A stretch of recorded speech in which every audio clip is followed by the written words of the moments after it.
So, hi guys! It's me again here.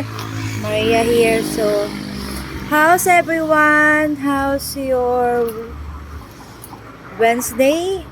So, oo talaga, masakit talaga yung ipin ko guys kasi this morning I just did my molar extraction here in the upper.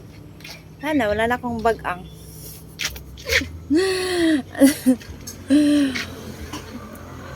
Ang paglabas ko pa ng clinic, ang init. Tapos, before ako nagpabunot, naghanap ako ng dentist na sana yung medyo mura lang. So, nakita ko yung dentist na medyo malapit lang dito sa my city. 600 daw yung bunot niya. Tapos, kita ko man, wala mang linis yung mga gamit. Tapos, wala siyang, assistant. Sabi niya, bakit kailangan ko yung assistant? Ako din ang magbumili.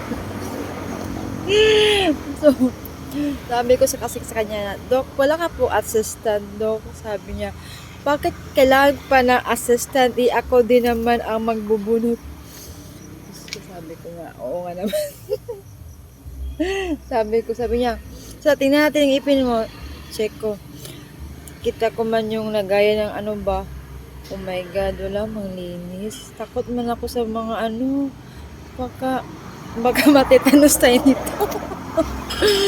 So, sabi, siguro napin niya, natakot ako, sabi niya. Gusto mo bang magpabuno? Sabi ko, tawagin ko muna yung mother ko, Dok, nasa baba. Kahit wala ako.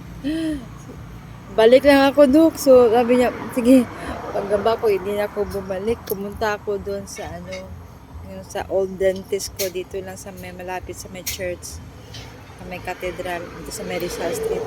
Sabi niya, doon, maganda, malinis, high-tech yung magamit ng Dr. Karen. Kaso nga lang, na-shock ako kasi, or talaga siguro 1,000 na yung bunot ngayon. Sabi nga niya, dapat daw 1,500. Pero old client naman ako, 1,000 na lang. So, mahal talaga magpabunot ngayon ng ngipin. So, kayo guys, dapat alagaan talaga yung mga ngipin. Especially kasi, kahit yung kapatid ko, yung root canal, 40,000. Spend 40,000 para lang sa root canal. Tapos, hindi talaga cheap magpagawa ng ngipin ngayon. Kahit yung mga marapil, meron yung mga mura. Sa Manila, meron doon sa Manila 1,500. Yung kasama ko dati sa sa agency.